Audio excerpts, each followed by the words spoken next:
इस वीडियो में हम सीखेंगे biology chapter 2 doctor BC Tiwari द्वारा और डॉक्टर सुषमा द्विवेदी द्वारा। प्यारे बच्चों नमस्कार। आज हम 11वीं कक्षा में जीव विज्ञान विषय के दूसरे अध्याय जीव जगत का वर्गीकरण में सीखेंगे। जीव जगत के वर्गीकरण के विभिन्न आयाम, R.H. विटेकर द्वारा 5 जगत वर्गीकरण की पद्धति, मोनेरा तथा प्रोटिस्टा जगत का विस्तार में वर्णन, छात्रों में कला कौशल, वैज्ञानिक दृष्टिकोण, जिज्ञासु प्रवृत्ति और अवलोकन कौशल का विकास करने की प्रवृत्ति, दैनिक जीवन में जीव विज्ञान को सहसंबंधित करना भी हम सीखेंगे। मानव सभ्यता के प्रारंभ से ही सजीव प्राणियों के वर्गीकरण के प्रयास वैज्ञानिक मानदंडों की जगह सहज बुद्धि पर आधारित हमारे भोजन, वस्त्र एवं आवास जैसी सामान्य उपयोगिता के वस्तुओं के उपयोग की आवश्यकताओं पर आधारित थे। इन प्रयासों में जीवों के वर्गीकरण के वैज्ञानिक मानदंडों का उपयोग सबसे पहले बताइए किसने किया था? हमने पिछली कक्षा में चर्चा की थी, याद है आपको? सबसे पहले अरस्तु ने ही वैज्ञानिक मानदंडों के साथ वर्गीकरण की शुरुआत की थी। समय के साथ साथ सजीवों के वर्गीकरण की पद्धति में अनेक परिवर्तन आए हैं। क्या आपको पता है कि ऐसा क्यों हो रहा है? मैंने जब पढ़ाई की थी तब वर्गीकरण का सिस्टम कुछ और था, बीच में कुछ और है, आज बिल्कुल बदल गया है और आने वाले समय में क्या होगा नहीं मालूम है। तो ऐसा क्यों हो रहा है, आपको मालूम है? चलिए चर्चा करते हैं। लीनियस के काल में सभी पादपों और प्राणियों के वर्गीकरण के लिए एक द्विजगत पद्धति विकसित की गई थी, जिसमें उन्हें क्रमशः प्लांटी अर्थात पादप एवं एनिमेलिया अर्थात प्राणी जगत में वर्गीकृत किया गया था।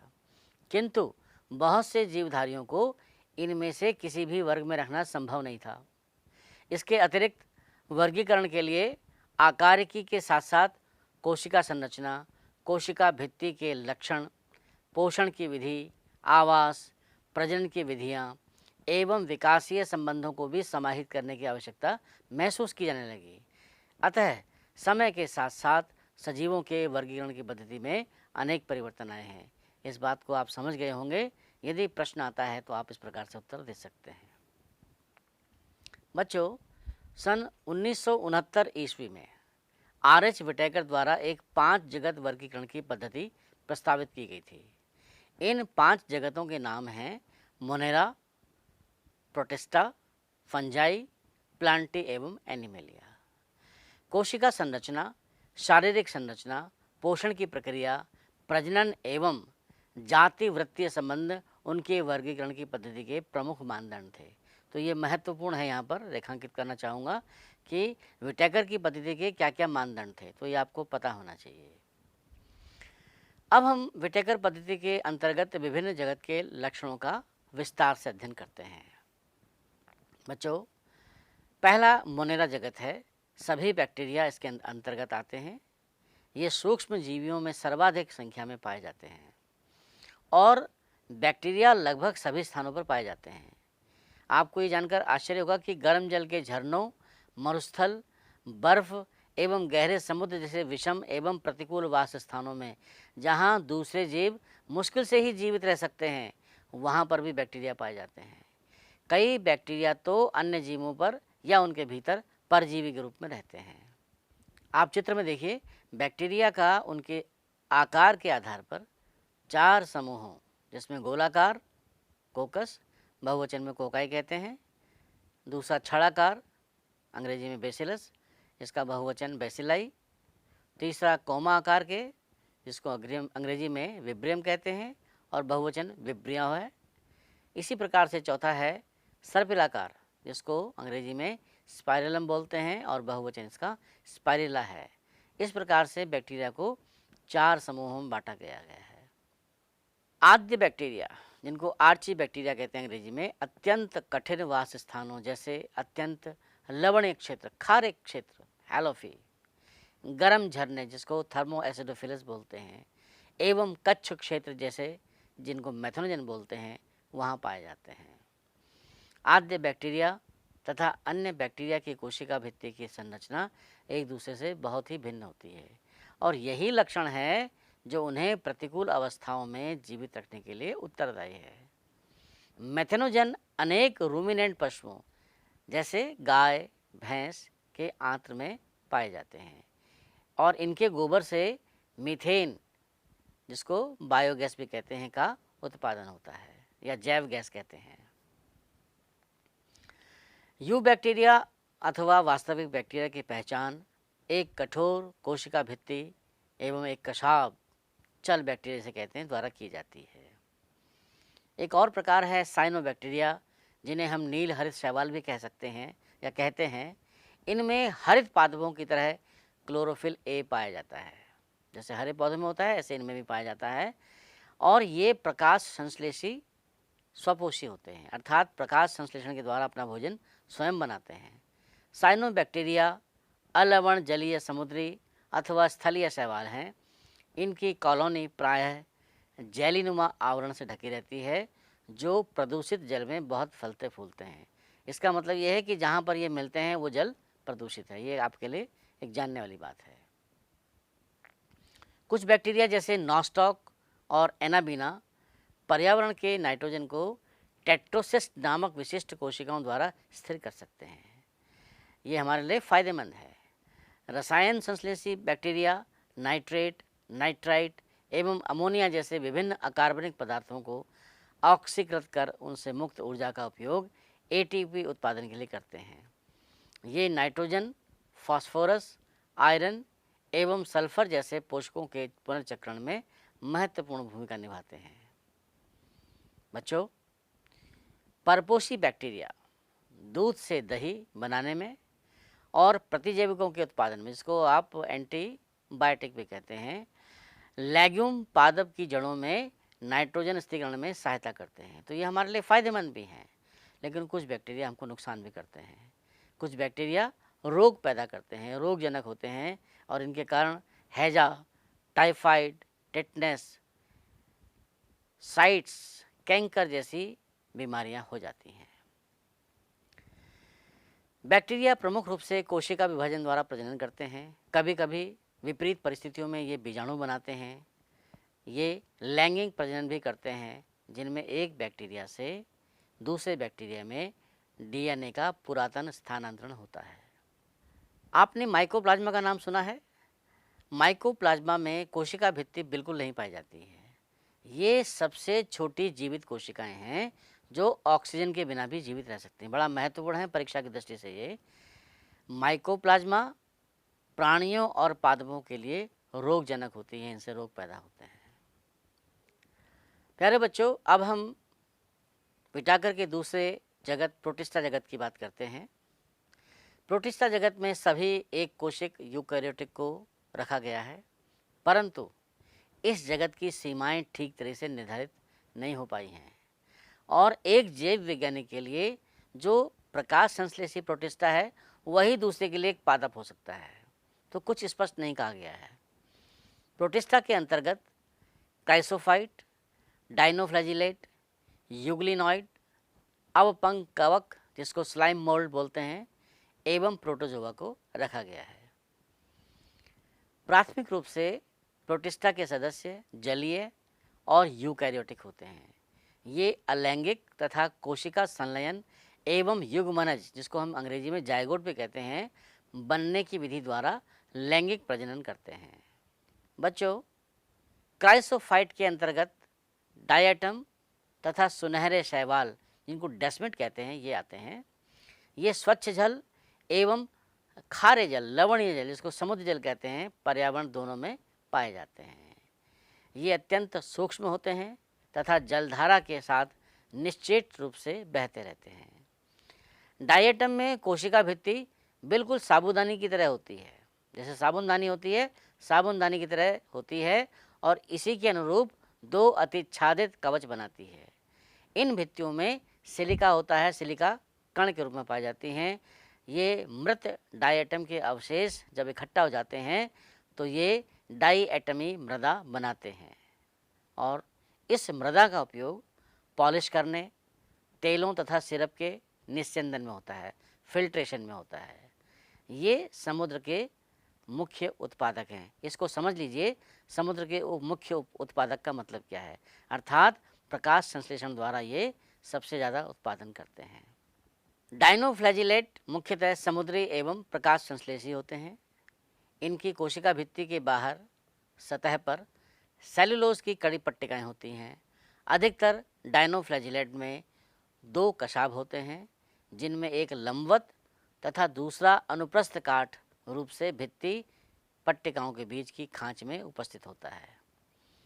प्रायः लाल डायनोफ्लैजिलेट की संख्या में विस्फोट होता है, जिससे समुद्र का जल लाल दिखने लगता है और बड़े बड़े टाइड, जिसको लाल तरंगे कहते हैं, दिखने लगती हैं। इतनी बड़ी संख्या के जीव से निकले जीव विष के कारण अनेकों समुद्री या जलीय जीव मर जाते हैं, जैसे मछली है या अन्य समुद्री जीव, ये मर जाते हैं। और इसका एक उदाहरण है गोनिया लेक्स। प्रश्न पूछा जाता है कि समुद्र का रंग लाल क्यों होता है, या लाल ज्वार से आप क्या समझते हैं, तो वहाँ पर आपको ये जो आपको बिंदु बताया गया है, ये आपको वहाँ पर उत्तर देने में सहायक होगा। अब हम बात करते हैं यूग्लिनॉइड की। अधिकांश यूग्लिनॉइड स्वच्छ स्थिर जल में पाए जाते हैं। इनमें कोशिका भित्ति की जगह एक प्रोटीन युक्त पदार्थ की परत पेडिकल होती है, जिसमें 2 कशाभ होते हैं, जिसमें एक छोटा तथा दूसरा लंबा होता है। यद्यपि सूर्य के प्रकाश की उपस्थिति में ये प्रकाश संश्लेषी होते हैं, लेकिन जब सूर्य का प्रकाश नहीं होता है तब ये क्या करते हैं, ये परपोषी की तरह व्यवहार करते हैं। और आश्चर्यजनक रूप से यूग्लिनॉइड में पाए जाने वाले वर्णक जो उच्च पादकों में उपस्थित वर्णकों के समान होते हैं, अर्थात जैसे हरे पौधों में हरे पादपों में वर्णक पाए जाते हैं, उसी प्रकार से इनमें भी पाए जाते हैं। इसका एक बहुत ही बढ़िया एग्जाम्पल है, बहुत ही अच्छा उदाहरण है यूग्लिना। अब बात करेंगे अवपंक कवक की, स्लाइम मोल्ड्स की। ये मृतपोषी प्रोटिस्टा हैं। ये सड़ती हुई टहनियों तथा पत्तों के साथ गति करते हुए जैविक पदार्थों का भक्षण करते हैं।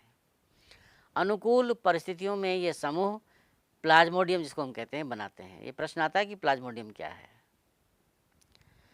जो कई फीट तक लंबाई का हो सकता है। प्रतिकूल परिस्थितियों में ये बिखर कर सिरों पर बीजाणु युक्त फलनकाय बनाते हैं। इन बीजाणुओं का परिक्षेपण वायु के साथ होता है। प्यारे बच्चों, प्रोटोजोआ की बात करेंगे। सभी प्रोटोजोआ परपोषी होते हैं, जो परभक्षी अथवा परजीवी के रूप में रहते हैं। प्रोटोजोआ को 4 प्रमुख समूहों में बांटा जा सकता है।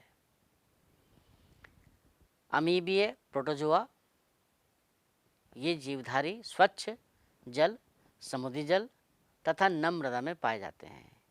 ये अपने कूटपादों की सहायता से अपने शिकार को पकड़ते हैं। जैसे एंटीएमीबी परजीवी है। ये एंटीएमीबी परजीवी हमारे शरीर में रह करके हमें डायरिया की शिकायत करता है, डायरिया की बीमारी कर देता है। दूसरा है कशाभी प्रोटोजोआ। कशाभी प्रोटोजोआ समूह के सदस्य स्वच्छंद अथवा परजीवी होते हैं। आपको परजीवी तो पता होगा ना, क्या होते हैं परजीवी? ये ऐसे जीव होते हैं जो दूसरे जीवों को हानि पहुंचा करके उनसे अपना भोजन प्राप्त करते हैं। ये शरीर के अंदर भी होते हैं, शरीर के बाहर भी होते हैं। इनके शरीर पर कशाभ पाया जाता है। कशाभ छोटी छोटी रचनाएं होती हैं जो उनको गति प्रदान करती हैं। परजीवी कशाभी प्रोटोजोआ बीमारी के कारण हैं, जिनसे निद्रालु व्याधि नामक बीमारी होती है। अब आप सोच रहे होंगे कि निद्रालु व्याधि बीमारी क्या होती है। इसे अंग्रेजी में स्लीपिंग सिकनेस कहते हैं, अर्थात व्यक्ति निद्रा की अवस्था में रहता है, हमेशा उसको नींद जैसी आती है, सोता सा रहता है। और ये बीमारी होती है ट्राइपोनोजोमा नाम के प्रोटोजोआ से। ये प्रश्न बड़ा महत्वपूर्ण है, ध्यान रखिएगा। जो लोग मेडिकल की तैयारी कर रहे हैं या जो अन्य एग्ज़ाम्स की तैयारी कर रहे हैं, उसके लिए एक अच्छा प्रश्न है। एक अन्य प्रोटोजोआ है यक्षमाथी प्रोटोजोमा। ये जलीय तथा अत्यंत सक्रिय गति करने वाले जीवधारी हैं।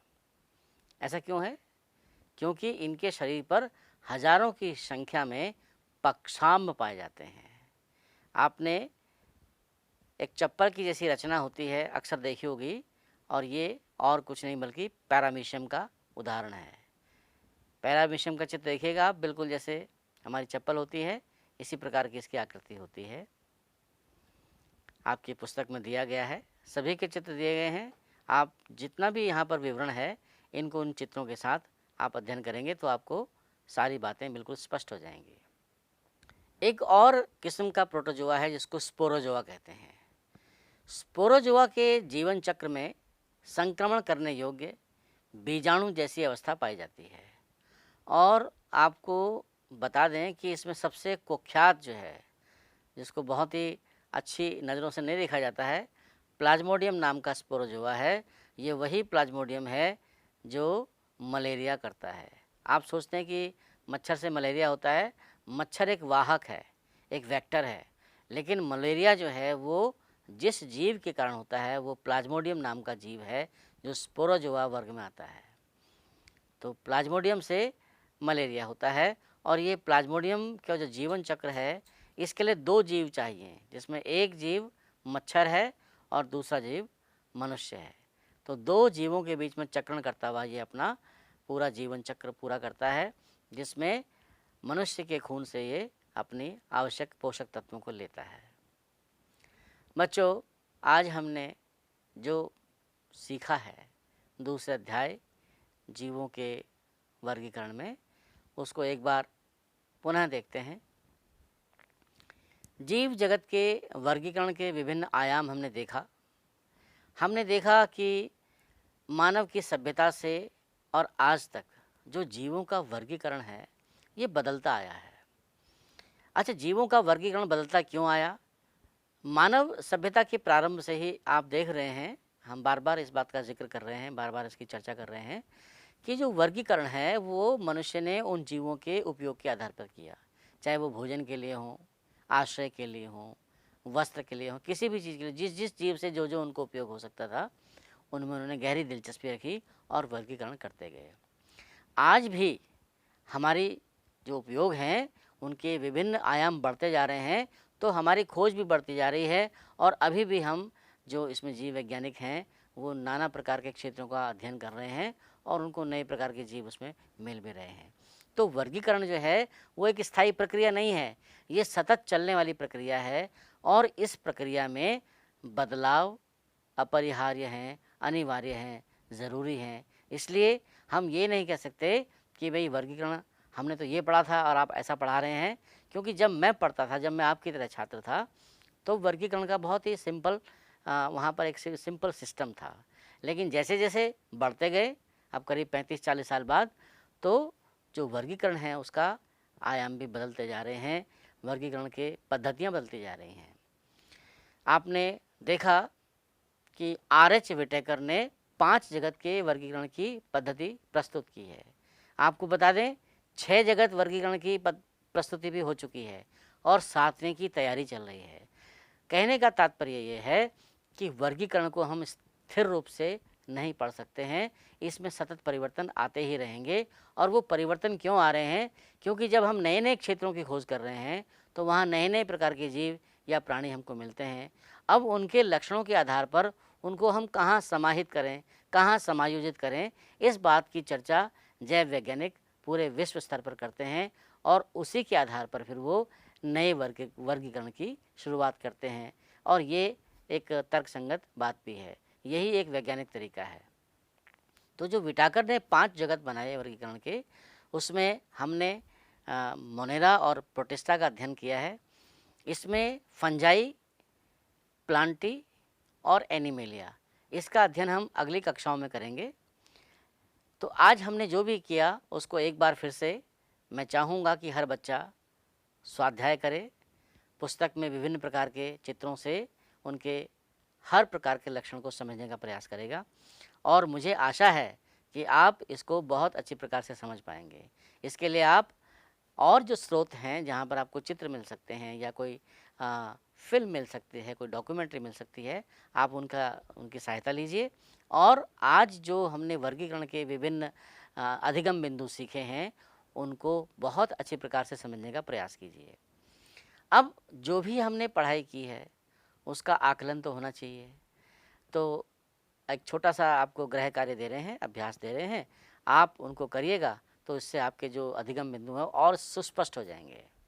तो पहला प्रश्न है, डायटम में सेल की दीवारों की प्रकृति क्या है? डायटम वही डायटम है जिसके बारे में बताया था, साबुनदानी की तरह होता है।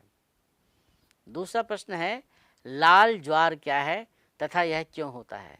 इसके बारे में भी हमने चर्चा की थी कि लाल ज्वार पर प्रश्न आते हैं।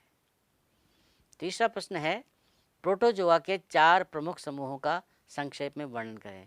ये बहुत महत्वपूर्ण है, ये मैंने एक बड़ा प्रश्न दे दिया। इसी को छोटे छोटे प्रश्न में भी पूछ सकते हैं कि मलेरिया का कारक जीव बताइए, या स्लीपिंग सिकनेस जिसको निद्रालु व्याधि कहते हैं, इसका कारक जीव बताइए। तो इस प्रकार से अनेकों प्रश्न बनते हैं। आप स्वयं प्रश्न का निर्माण करेंगे और उनके उत्तर लिखने का भी प्रयास करेंगे। एक और प्रश्न है कि यूग्लिनॉइड्स की विशिष्ट विशेषताएं क्या हैं? ये वही यूग्लिनॉइड्स हैं जिनके बारे में मैंने बताया था कि वो उनमें पौधों की तरह, पादपों की तरह हरित लवक भी होता है, हरित वर्णक होता है, जिसके कारण वो प्रकाश संश्लेषण करते हैं। लेकिन जब सूर्य का प्रकाश नहीं होता है तो ये परजीवी की तरह व्यवहार करते हैं। तो ये विशिष्ट विशेषताएं हैं, इनको आप विस्तार से लिखेंगे। एक और प्रश्न है कि अवपंक कवक, जिसको हम स्लाइम मोल्ड कहते हैं, के सम्मुख यदि प्रतिकूल परिस्थितियां हो जाएं तब क्या होगा? तो ये एक प्रश्न है, एक चैलेंजिंग प्रश्न है, इसको आप देखिए। और जो भी हमने आज चर्चा की है, इसके साथ साथ जो आपकी पाठ्य पुस्तक है, पाठ्य पुस्तक के साथ साथ जो भी आपको सहायक सामग्री मिलती है, और इस जो हमने आज कक्षा की में चर्चा की है, इनसे इन प्रश्नों के उत्तर आपको निश्चित रूप से मिलेंगे, मुझे पूरा विश्वास है। और मैं इस बात के लिए भी आशा करता हूँ कि आप जीव विज्ञान का जो विषय आपने चुनाव किया है, इसमें बहुत अच्छी प्रकार से अध्ययन करते हुए जो भी आपके उद्देश्य हैं जीवन के, उनको प्राप्त करने में सक्षम होंगे। इसके लिए हमारी हृदय से आपको शुभकामनाएं हैं। आप बहुत ऊंचे पद पर पहुँचें, जो आपकी इच्छाएं हैं वो आपको प्राप्त हों। लेकिन बात क्या है, स्वाध्याय इसका मूल्य मंत्र है। जब तक आप स्वयं नहीं पढ़ेंगे तब तक ये बातें सिद्ध होने वाले नहीं हैं। तो इन्हीं शुभकामनाओं के साथ हम फिर मिलेंगे। इस अध्याय के अन्य भागों का फिर से चर्चा करेंगे अगली कक्षा में। तब तक के लिए प्रिय विद्यार्थियों, आज हम पुष्पीय पादपों में लैंगिक जनन के बारे में जानेंगे।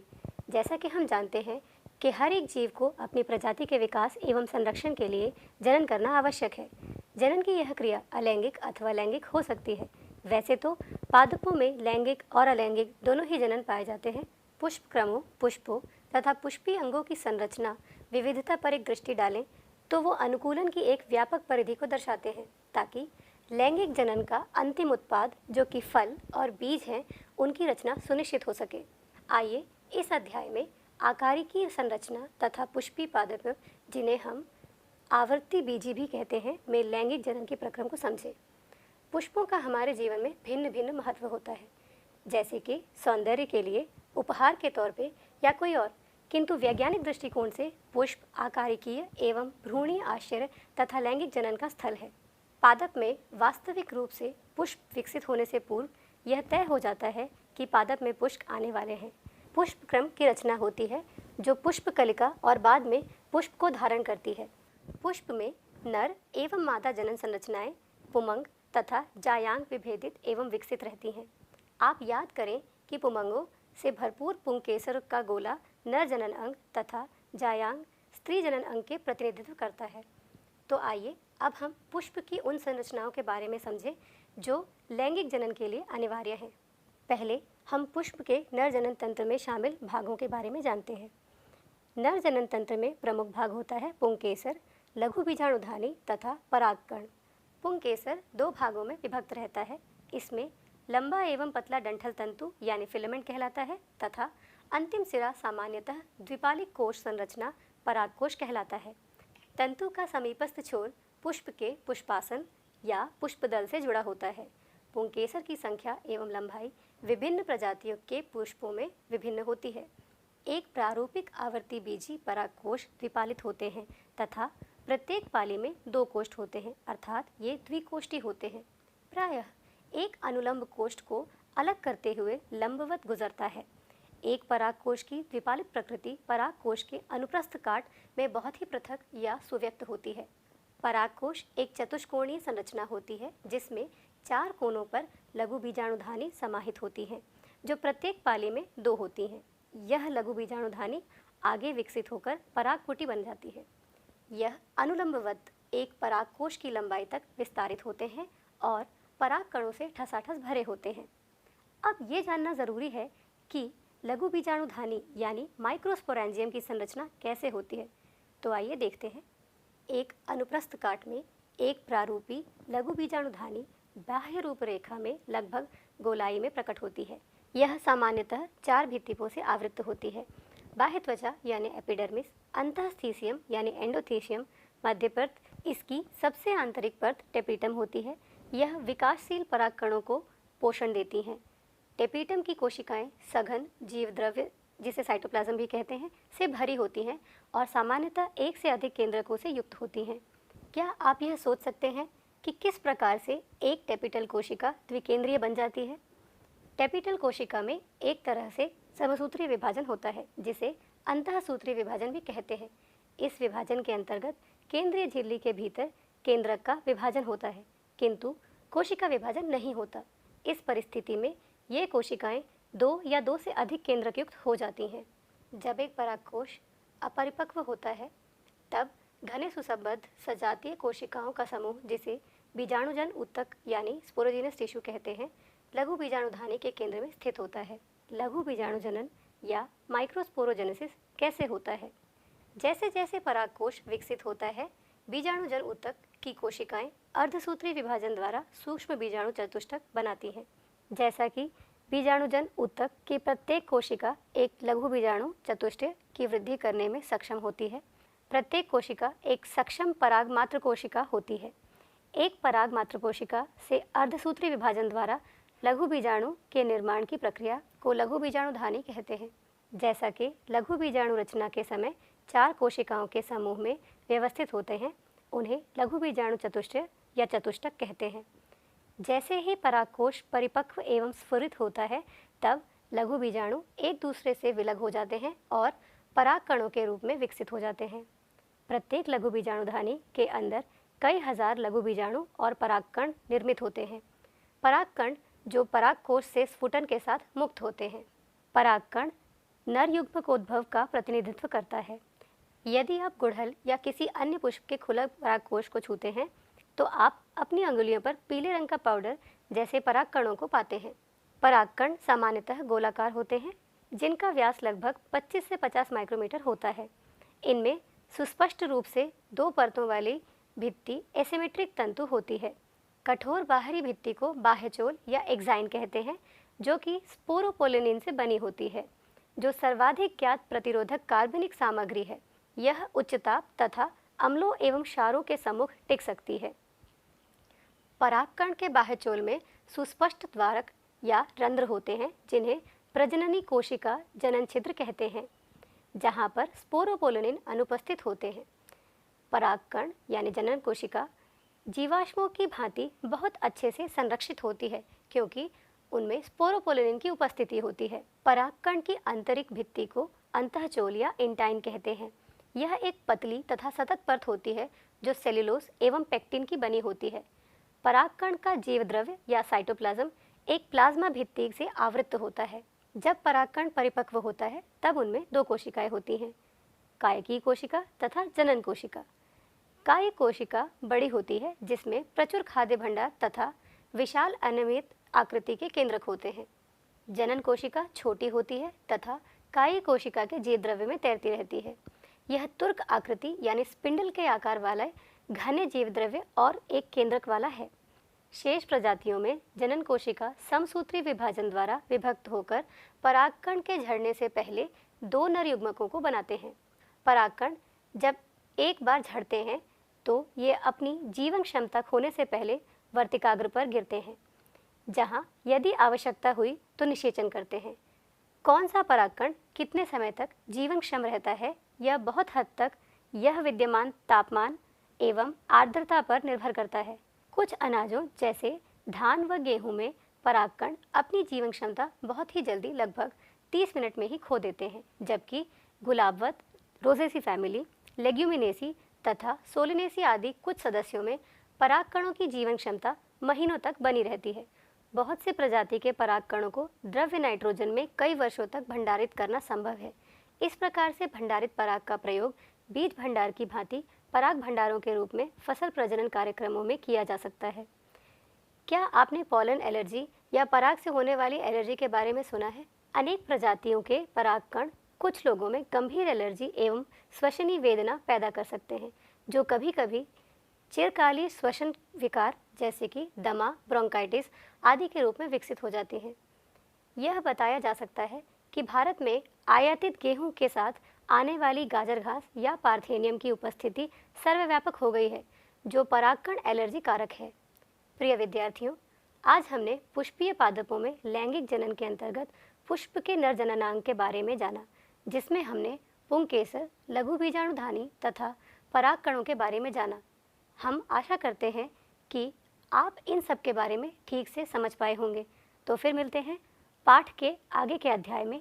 आज हम पुष्पीय पादपों में जनन को समझने के लिए इन पादपों में मादा जनन प्रणाली को जानने का प्रयास करेंगे।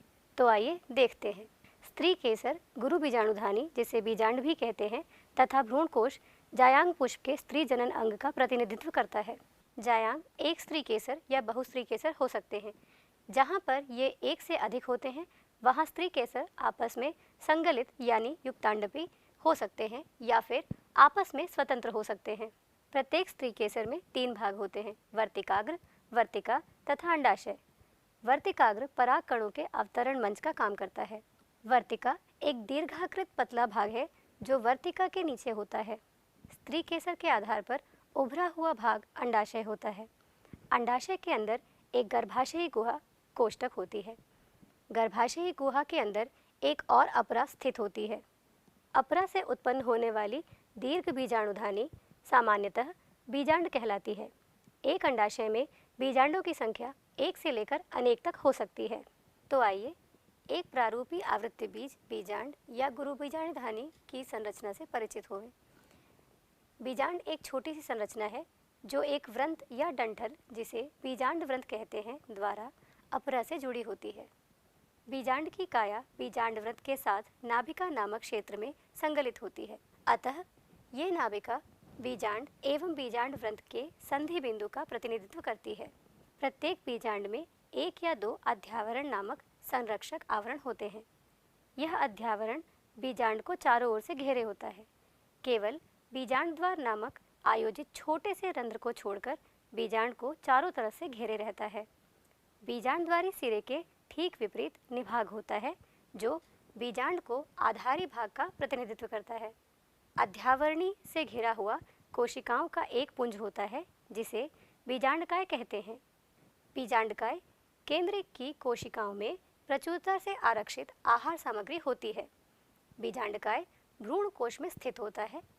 एक बीजांड में सामान्यतः एक अकेला भ्रूणकोश होता है, जो एक गुरु बीजाणु से निर्मित होता है। विद्यार्थियों, क्या आप जानते हैं कि मेगास्पोरोजेनेसिस यानी गुरु बीजाणुधानी जनन कैसे होता है? गुरु बीजाणु मातृ कोशिकाओं यानी मेगास्पोर मदर सेल से गुरु बीजाणुओं की रचना के प्रक्रम को गुरु बीजाणु जनन कहते हैं। बीजांड प्रायः एक अकेले गुरु बीजाणु मातृ कोशिका से बीजांडकाय के बीजांडद्वारी क्षेत्र में विलग होते हैं। यह एक बड़ी कोशिका है जो सघन जीव द्रव्य से समाहित एवं एक सुस्पष्ट केंद्रक युक्त होती है। गुरु बीजाणु मातृ कोशिका का अर्धसूत्री विभाजन से गुजरने का क्या महत्व है? अर्धसूत्री विभाजन के परिणाम स्वरूप 4 गुरु बीजाणुओं का उत्पादन होता है। अब हम मादा युग्मकोद्भिद या गैमेटोफाइट के बारे में जानेंगे। अधिकांश पुष्पी पादपों में गुरु बीजाणुओं में से एक कार्यशील होता है, जबकि अन्य 3 अपविकसित हो जाते हैं। केवल कार्यशील गुरु बीजाणु स्त्री युग्मकोद्भिद यानी भ्रूणकोश के रूप में विकसित होता है। एक अकेले गुरु बीजाणु से भ्रूणकोश के बनने की विधि को एक बीजाणुज विकास कहा जाता है। आइए भ्रूणकोश के निर्माण का थोड़ा और विस्तार से अध्ययन करें। क्रियाशील गुरु बीजाणु के केंद्रक समसूत्री विभाजन के द्वारा 2 केंद्रकी बनाते हैं, जो विपरीत ध्रुवों को चले जाते हैं और 2 केंद्रीय भ्रूणकोश की रचना करते हैं। 2 अन्य क्रमिक समसूत्री केंद्रीय विभाजन के परिणाम स्वरूप 4 केंद्रीय और तत्पश्चात 8 केंद्रीय भ्रूणकोश की संरचना करते हैं। यहाँ पर यह ध्यान देना महत्वपूर्ण है कि ये सूत्रीय विभाजन सही अर्थों में मुक्त केंद्रक हैं, जो केंद्रीय विभाजन से तुरंत ही कोशिका भित्ति रचना द्वारा नहीं अनुपालित किया जाता है। 8 न्यूक्लिएट चरण के पश्चात कोशिका भित्ति की नींव पड़ जाती है, जो विशिष्ट मादा युग्मकोद्भिद या भ्रूण कोश के संगठन का रूप लेती है।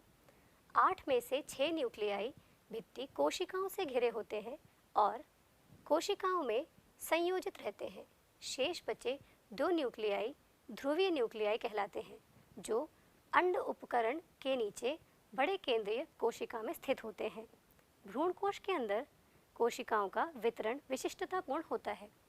बीजांडद्वारी सिरे पर 3 कोशिकाएं एक साथ सामूहिकृत होकर अंड उपकरण या समुच्चय का निर्माण करती हैं।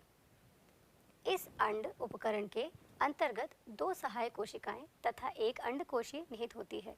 बीजांडद्वारी छोर, जिसे तंतुरूप समुच्चय कहते हैं, पर एक विशेष सहायक कोशिका स्थूल होने लगता है, जो सहायक कोशिकाओं में पराग नलिकाओं को दिशा निर्देश प्रदान करने में महत्वपूर्ण भूमिका निभाता है। 3 अन्य कोशिकाएं निभागीय छोर पर होती हैं, प्रतिव्यसंत या एंटीपोडल कहलाती हैं।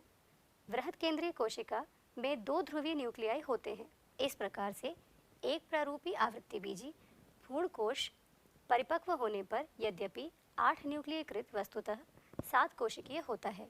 इससे पहले के भागों में आप पढ़ चुके हैं कि पुष्पीय पादप में नर एवं मादा युग्मक क्रमशः परागकण एवं भ्रूण कोश में पैदा होते हैं। चूँकि दोनों ही प्रकार के युग्मक अचल हैं, अतः निषेचन संपन्न होने के लिए दोनों को ही एक साथ लाना होता है। तो यह कैसे संपन्न होता है?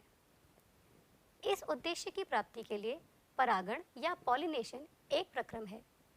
पराग कणों का पराग कोश से झड़ने के बाद स्त्री केसर के वर्तिकाग्र तक स्थानांतरण या संचारण को परागण कहा जाता है।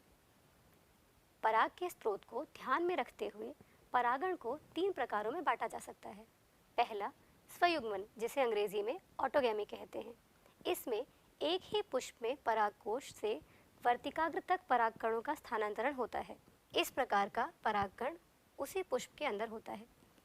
एक सामान्य पुष्प में जहाँ पराग कोश एवं वर्तिकाग्र खुलता एवं अनावृत होता है, वहाँ पूर्ण स्वयुग्मन अपेक्षाकृत दुर्लभ होता है। इस प्रकार के पुष्पों में स्वयुग्मन के लिए पराग एवं वर्तिकाग्र की विमुक्ति के लिए क्रमशः समकालिकता की आवश्यकता होती है। इसके साथ ही पराग कोश एवं वर्तिकाग्र को एक दूसरे के पास अवस्थित होना चाहिए ताकि स्वपरागण संपन्न हो सके। कुछ पादप जैसे कि वायोला तथा ऑक्सैलिस 2 प्रकार के पुष्प पैदा करते हैं।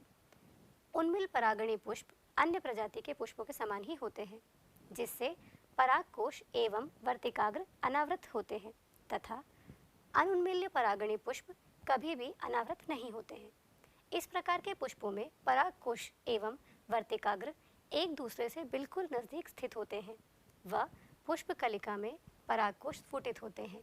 तब परागकण वर्तिकाग्र के संपर्क में आकर परागण को प्रभावित करते हैं।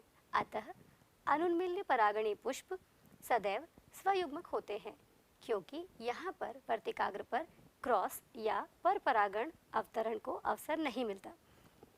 उन्मिल परागणी पुष्प सुनिश्चित रूप से बीज पैदा करते हैं। दूसरा होता है सजात पुष्पी परागण, जिसमें एक ही पादप के एक पुष्प के परागणों का दूसरे पुष्प के वर्तिकानों तक स्थानांतरण है। यद्यपि सजात पुष्पी परागण क्रियात्मक रूप से पर परागण ही है, जिसमें एक कारक या एजेंट सम्मिलित होता है। सजात पुष्पी परागण लगभग स्वयुग्मन जैसा ही है, क्योंकि इसमें परागकण उसी पादप से आता है। और तीसरा होता है परनिषेचन। इसमें भिन्न पादपों के परागकोश से भिन्न पादपों के वर्तिकाग्र तक परागकणों का स्थानांतरण होता है। मात्र यह ही केवल एक प्रकार का परागण है जिसमें परागण के समय आनुवांशिकतः भिन्न प्रकार के परागणों का आगमन होता है। अब हम ये जानने की कोशिश करते हैं कि परागण के अभिकर्मक या कारक कौन से हैं। पौधों में परागण के कारक या अभिकर्मक के रूप में 2 अजीवीय यानी वायु एवं जल तथा एक जीवी प्राणी कारक एजेंट का उपयोग कर लक्ष्य प्राप्त करते हैं।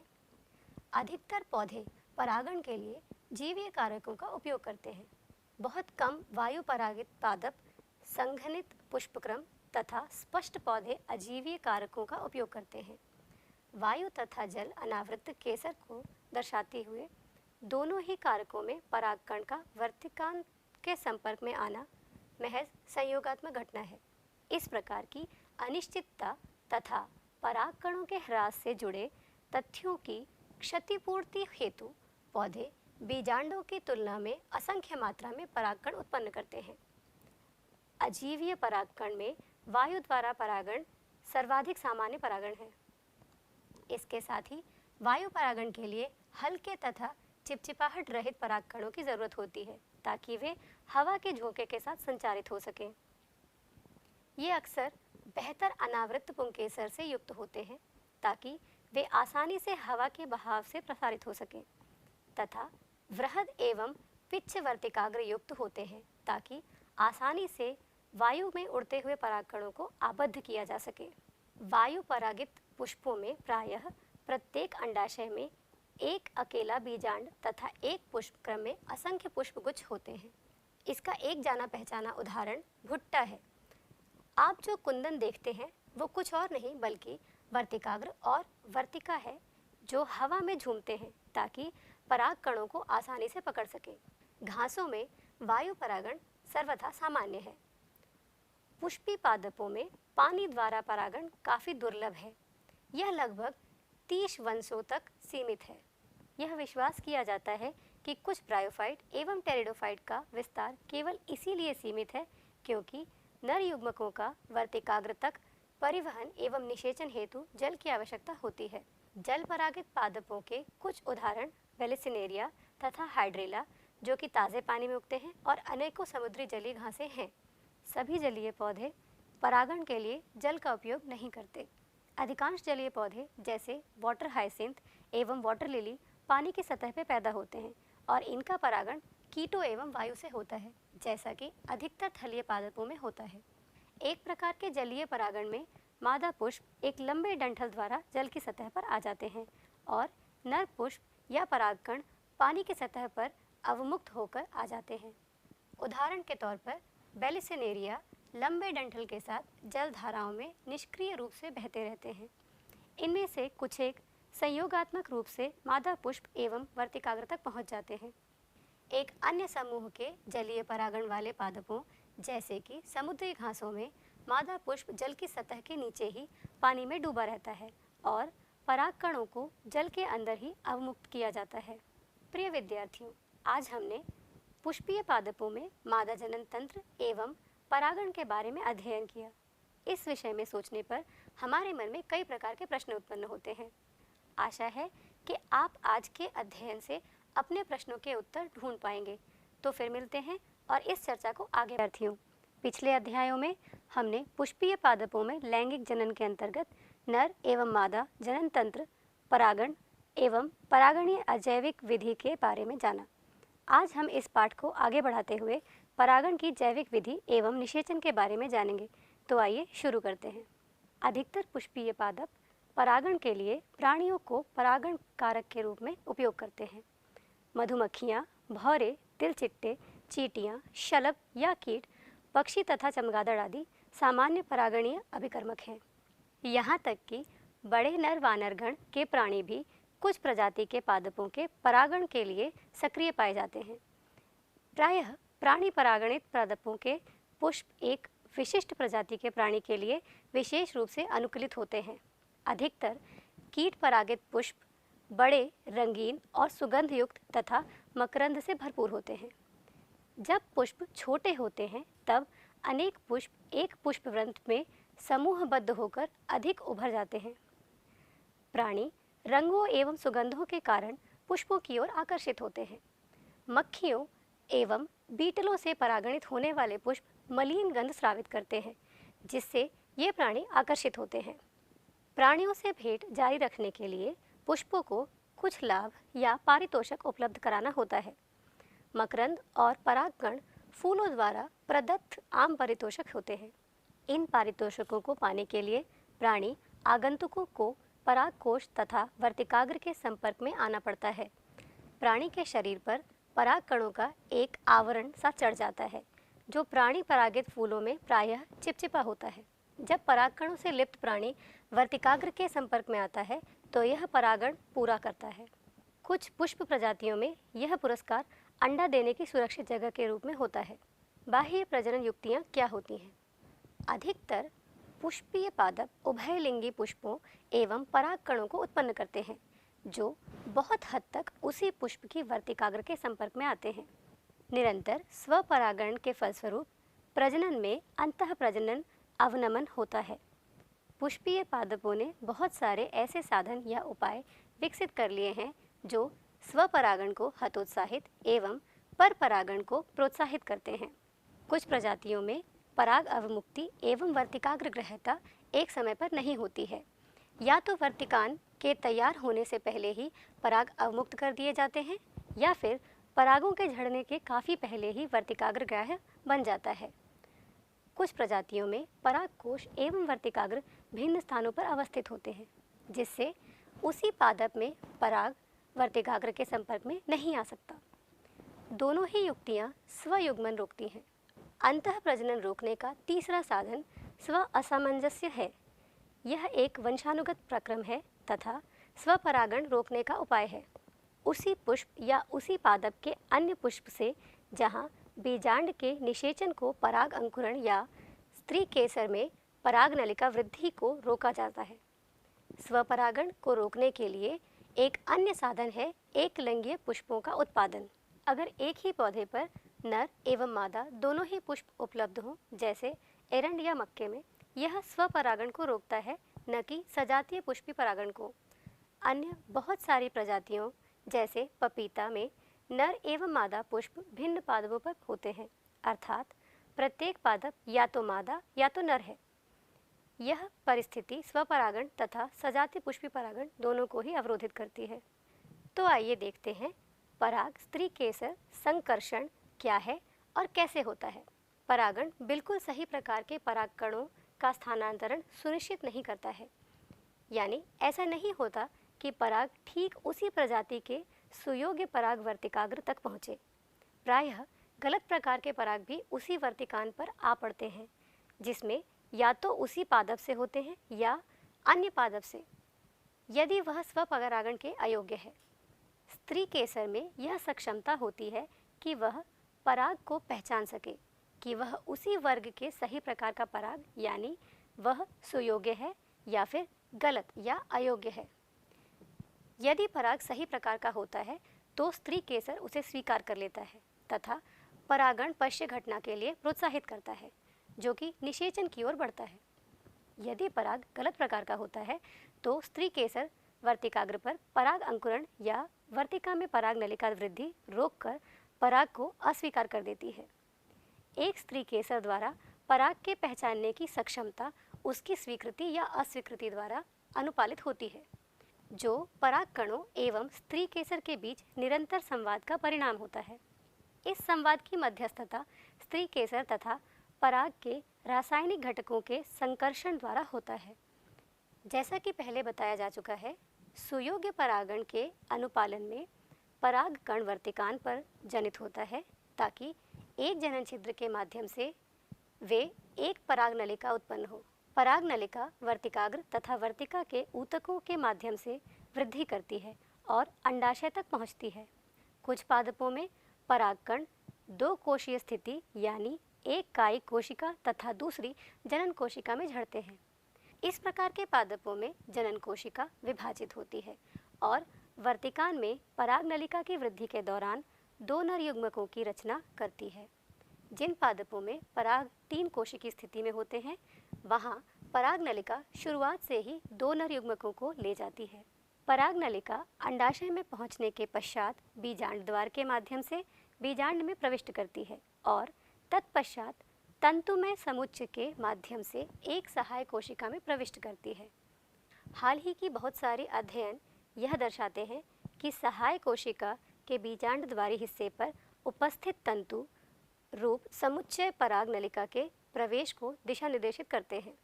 वर्तिकाग्र पर पराग अवस्थित होने से लेकर बीजांड में पराग नलिका के प्रविष्ट होने तक सभी घटनाओं को पराग स्त्री केसर संकर्षण के नाम से संबोधित किया जाता है। जैसा कि पहले भी बताया गया है, पराग स्त्री केसर संकर्षण एक गतिक प्रक्रम है जिसमें पराग पहचान के साथ पराग को प्रोन्नति या अवनति द्वारा अनुपालन सम्मिलित है। इस प्रकार के संकरण प्रयोगों हेतु यह सुनिश्चित करना महत्वपूर्ण है कि केवल अपेक्षित परागों का उपयोग परागण के लिए किया जाए तथा वर्तिकाग्र को अनपेक्षित परागों से बचाया जाए। यह उपलब्धि केवल बोरा वस्त्र तकनीक यानी बैगिंग टेक्निक तथा विपुंसन तकनीक द्वारा पाई जा सकती है। यदि कोई मादा जनक द्विलिंगी पुष्प धारण करता है तो पराग के प्रस्फुटन से पहले पुष्प कलिका से पराग कोश के निष्कासन हेतु एक जोड़ा चिमटी का इस्तेमाल आवश्यक होता है। इस चरण को विपुंसन के रूप में संदर्भित किया जाता है। विपुंसित पुष्पों को उपयुक्त आकार की थैली से आवृत किया जाना चाहिए जो सामान्यतः बटर पेपर से बनी होती है ताकि इसके वर्तिकाग्र को आवांछित परागों से बचाया जा सके। इस प्रक्रम को बैगिंग कहते हैं। जब बैगिंग पुष्प का वर्तिकाग्र सुग्राह्यता को प्राप्त करता है तब नर अभिभावक से संग्रहित पराग कोश के पराग को उस पर छिटका जाता है और उस पुष्प को पुनः आवृत करके उसमें फल विकसित होने के लिए छोड़ दिया जाता है। यदि मादा जनक एक लिंगीय पुष्प को पैदा करता है तो विसन की आवश्यकता नहीं होती है। पुष्पों के खिलने से पूर्व ही उन्हें आवृत कर दिया जाता है। जब वर्तिकाग्र सुग्राह्य बन जाता है तब अपेक्षित पराग के उपयोग द्वारा परागण करके पुष्प को पुनः आवृत कर दिया जाता है। एक सहायक कोशिका में प्रवेश करने के पश्चात पराग नलिका द्वारा सहायक कोशिका के जीव द्रव्य में 2 नर युग्मक अवमुक्त किए जाते हैं। इनमें से एक नर युग्मक अंड कोशिका की ओर गति करता है और केंद्रक के साथ संगलित होता है जिससे युग्मक संलयन पूर्ण होता है, जिसके परिणाम में एक द्विगुणित कोशिका युग्मनज की रचना होती है। दूसरा नर युग्मक केंद्रीय कोशिका में स्थित 2 ध्रुवीय न्यूक्लियाई की ओर गति करता है और उनसे संगलित होकर त्रिगुणित प्राथमिक भ्रूणपोष केंद्रक बनाता है। जैसा कि आप देख सकते हैं, इसके अंतर्गत 3 अगुणित न्यूक्लियाई सम्मिलित होते हैं, अतः इसे त्रिसंलयन कहते हैं।